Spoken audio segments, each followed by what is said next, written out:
From heartbeats to happy feet, your parenthood journey begins here.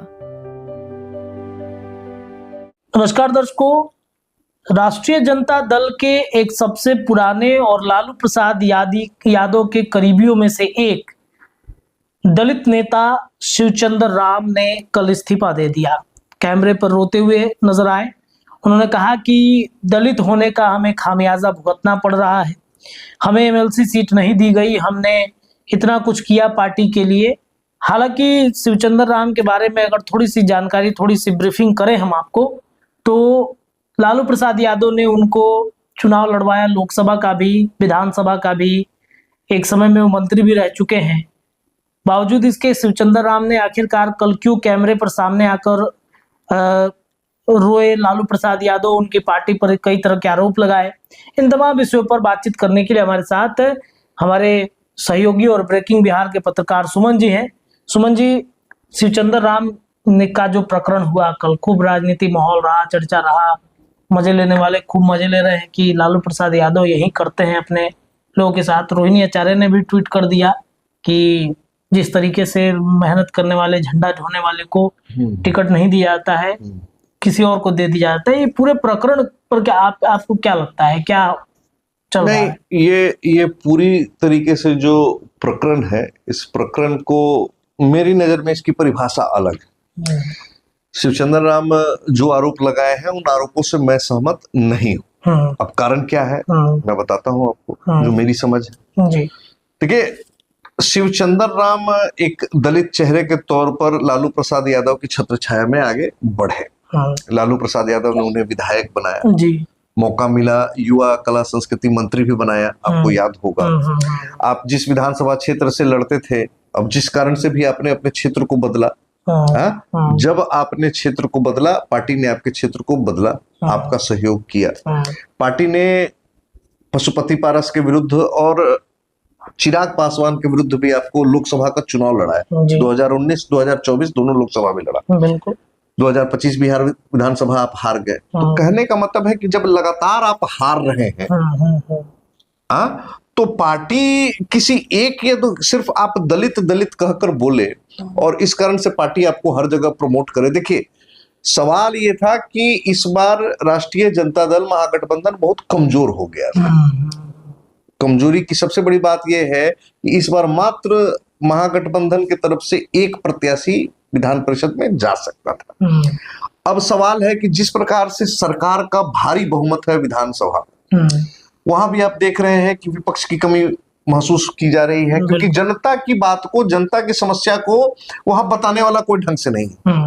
अगर आप बात करते हैं तुलनात्मक सुनील सिंह की और शिवचंद्र राम की, तो देखिए दुनिया भी जानती है, सभी लोग जानते हैं कि सुनील सिंह के अंदर में जो खूबी है, जितने अच्छे तरीके से वो अपनी पार्टी की बातों को विधान परिषद में रख सकते हैं, जिस बेबाक तरीके से, चुटीले तरीके से, अपने निराले अंदाज से वो एनडीए सरकार को घेर सकते हैं, क्या वो कुवत शिवचंद्र राम में है? नहीं है। देखिए, विधान परिषद में वैसा व्यक्ति को भेजना होगा जो सरकार को घेरे। आप बोलिए कि भाई हमको दलित कोटा से, कोई लगे बोले कि हमको दलित कोटा से नहीं भेजा, कोई कहे हमको अल्पसंख्यक कोटा से नहीं भेजा, अल्पसंख्यकों का भी प्रतिनिधित्व। देखिए, पार्टी ऐसे नहीं चलती है, गठबंधन ऐसे नहीं चलता है कि आपको जब तक हलवा पूरी खिलाया गया तब तक पार्टी ठीक थी, पार्टी मां थी। आज जैसे ही आपको जो है किसी दिन कह दिया गया कि पार्टी का राशन कम हो गया है, पार्टी की शक्ति कम हो गई है, आप थोड़ा बर्दाश्त करें। क्यों इतना व्याकुलता? आपको कब पार्टी ने मौका नहीं दिया? देखिए, हम लोग आरजेडी की तरफदारी करने के लिए आने बैठ गए, लेकिन जो सच है, जो दिखता है, उस पर हमारी चर्चा करनी है। वर्तमान समय में आरजेडी कमजोर हुई है, तो कमजोर पार्टी को मजबूत करने के लिए तेजस्वी कोई ना कोई दाव तो खेलेंगे। और सुनील सिंह जो जिस तरीके से नीरज कुमार पर हमले करते हैं, अशोक चौधरी पर हमले करते हैं, उनका काबिलियत है कि वो हमला कर पाते हैं। अरे काबिलियत की बात नहीं है ना, इसी हमला के करने के कारण तो बेचारे की सदस्यता चली गई। नीतीश कुमार को पलटू राम बोल दिया उन्होंने। बिल्कुल। अच्छा, नीतीश कुमार को कई बार कई तरीके से उन्होंने एक्सपोज करने का प्रयास किया। सवाल यही है, रत्नेश जी, आप बात को समझे। सुनील कुमार सिंह की जो काबिलियत है, अब लोग बोलता रहे तो राबड़ी के मुंह बोले भाई है, ये है वो है। उधर सिंगापुर से रोहिणी आचार्य भी ट्वीट करती हैं। तो देखिए, ट्वीट करने से राजनीति नहीं चलेगा रोहिणी जी। हाँ, मैं रोहिणी जी का कोई विरोधी नहीं हूँ, न तेजस्वी जी का समर्थक हूँ, लेकिन केवल ट्वीट खेलने से राजनीति नहीं चलेगी। इस चीज को समझना होगा। आप कह रहे हैं कि सुरक्षा वापस ले लिया गया, तो बड़ा गलत किया। उनका भी सिंगापुर से बोलिएगा कि गलत किया, कि पटना में आइए, यहाँ आकर विरोध प्रदर्शन करिए। केवल आप लोगों को राज्यसभा लोकसभा का टिकट चाहिए, जमीन पर ग्राउंड पर जब मेहनत करना पड़े तो आम कार्यकर्ता करे। वही चीज मैं कह रहा हूं कि सुनील कुमार सिंह जिस प्रकार से अपनी बातों को, अपने पार्टी के पक्ष को रखते हैं, शिवचंद्र राम उस काबिलियत को नहीं टच कर पाते हैं। दलित चेहरा है, अच्छी बात है, पार्टी के दलित चेहरा है, इससे इनकार नहीं किया सकता है। रोहिणी का भी तो दुख है ना, उनका भी नाम चल रहा था एमएलसी को लेकर के। रोहिणी का दुख है तो तेज प्रताप यादव का भी तो नाम चल रहा था। देखिए, बात समझ लीजिए, तेजस्वी यादव ने ये जो डिसीजन लिया है, ये डिसीजन सिर्फ और सिर्फ आरजेडी के हित में है।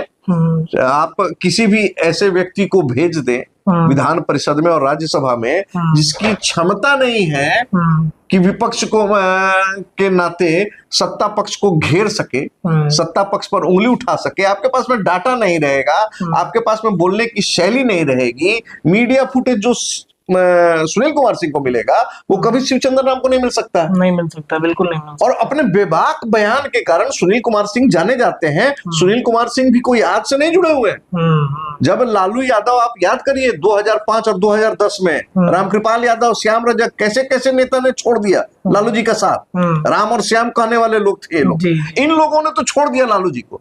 वैसे समय में सुनील कुमार सिंह चट्टानी एकता के साथ लालू यादव के प्रति अपना समर्पण, समर्थन, सब कुछ दिखाया और किसी भी परिस्थिति में पार्टी को मजबूत करने का काम किया। दूसरी बात, जिस समाज से आते हैं, सवर्ण समाज से आते हैं, राजपूत समाज से आते हैं, राजपूतों को शुरू से राष्ट्रीय जनता दल ने इज्जत दिया है, मान सम्मान दिया है। राजपूतों की उपस्थिति रही है आरजेडी में, और आज भी अगर राष्ट्रीय जनता दल महागठबंधन को आगे की राजनीति करनी है तो जो उन लोगों की बात थी कि सब समाज को साथ में लेकर चलेंगे, क्षत्रिय पर मेन फोकस करेंगे, ये एक अच्छा निर्णय है तेजस्वी यादव का।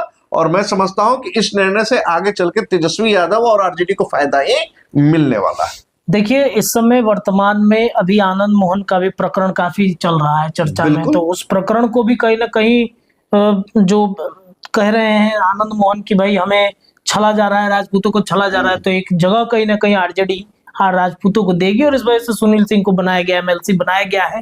शिवचंद्र राम का इस्तीफा जो हुआ, लालू प्रसाद यादव मुझे ऐसा लगता है कि मैनेज कर लेंगे शिवचंद्र राम को वापस। देखिए, मैनेज कर लेंगे। शिवचंद्र राम जिस प्रकार से पीसी बुलाते हैं, फूट फूट कर रोते हैं, वो इतना जल्दी उनको व्याकुल नहीं होना था। देखिए, आप जब सरकार अपनी पार्टी के साथ है, पुराने आप पार्टी के कार्यकर्ता हैं, ठीक है, लगातार हार आपको मिली है, लगातार हार आरजेडी के भी बड़े बड़े दिग्गजों की हुई है, लेकिन ऐसे समय में धैर्य और संयम रखना पड़ेगा और पार्टी के साथ मजबूती के साथ में खड़ा होना पड़ेगा।